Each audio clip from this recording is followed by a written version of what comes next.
In August 1997, Steve Jobs took $150 million from Bill Gates. His own customers booed him for it. Apple was weeks from its worst year ever, a loss of over $1 billion. To that room in Boston, Microsoft was not a competitor.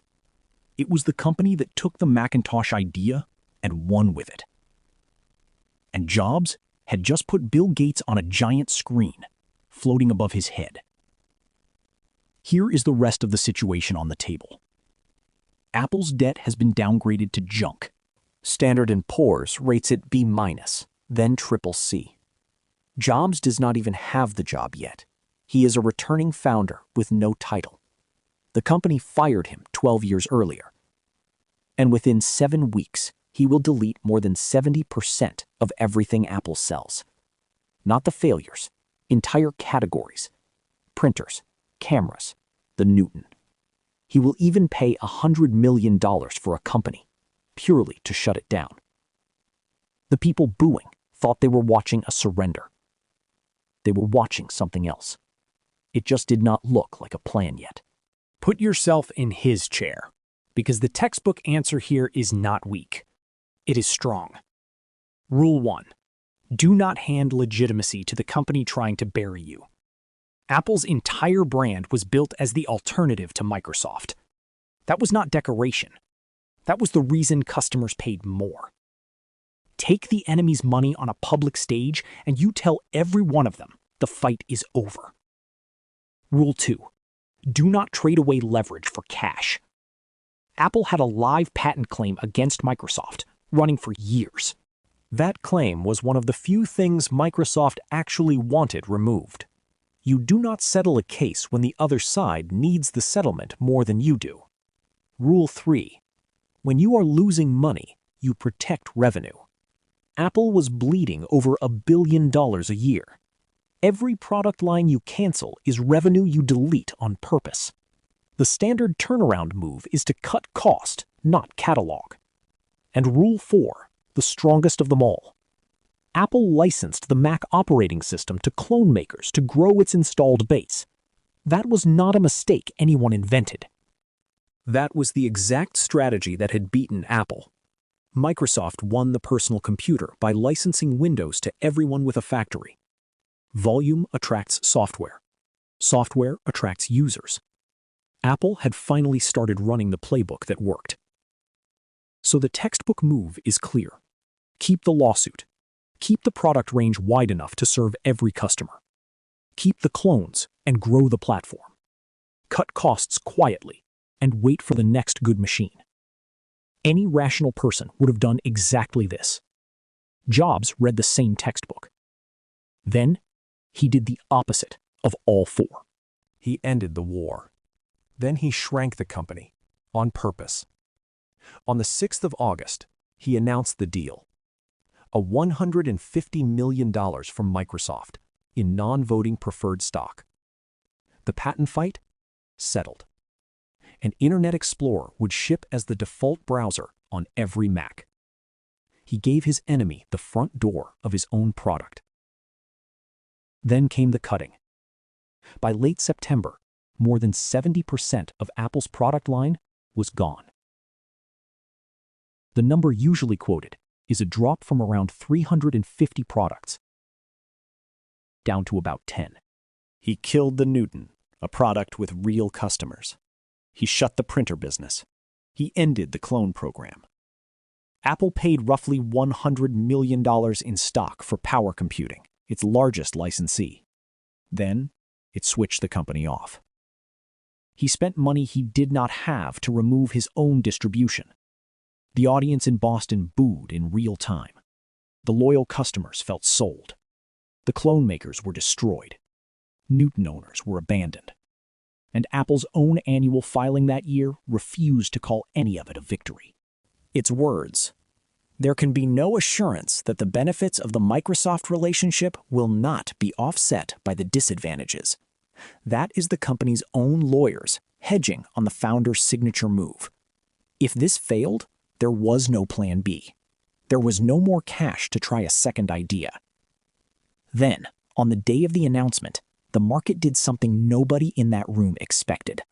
Apple's stock closed up 33% that day, the best single day in the company's history to that point.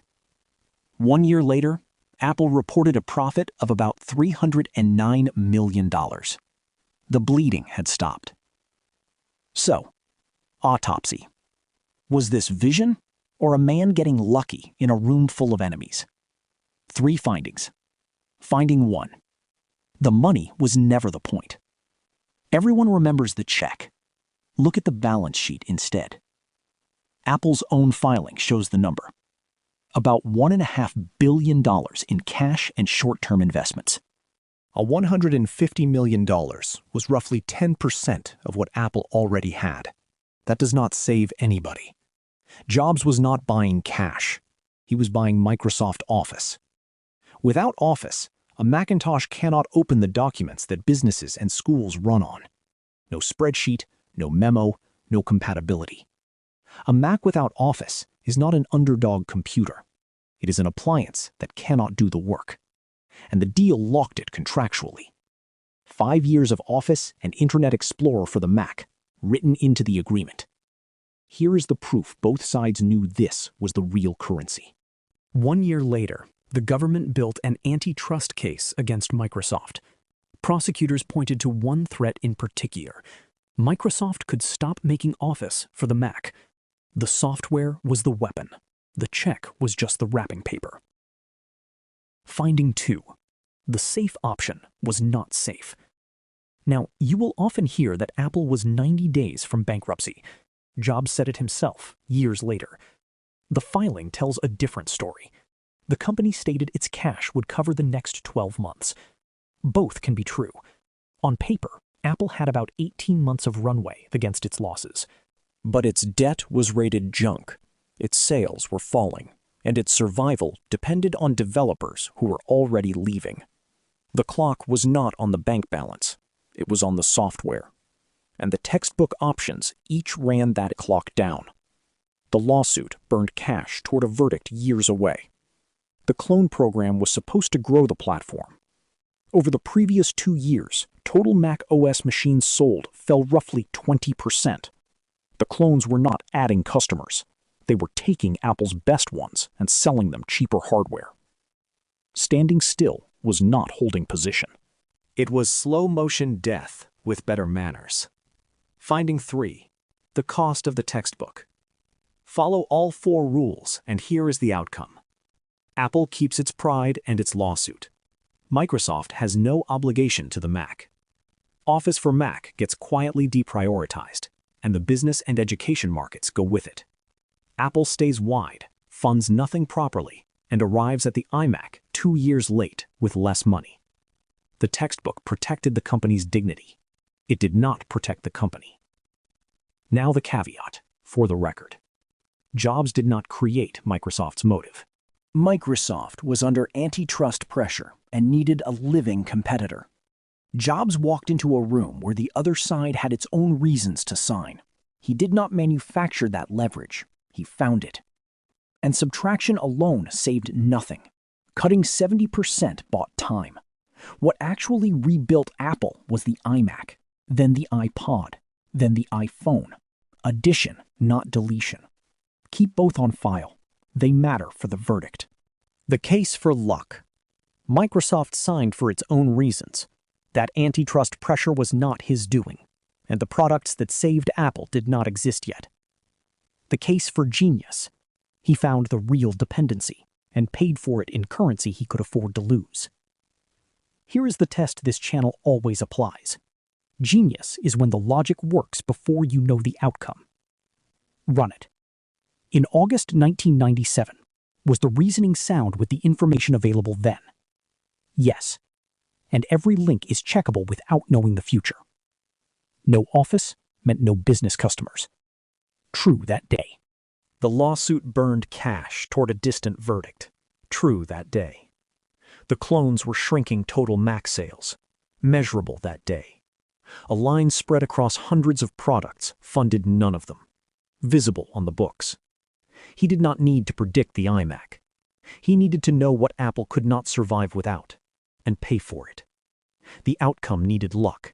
The trade did not. Verdict: calculated genius. Not because Apple became the largest company on Earth, because the arithmetic was already checkable in 1997, and the room booed it anyway. That's my verdict. What's yours? Here is the question for the comments. Your company's identity is built on fighting one rival. Saving it means handing that rival a public win.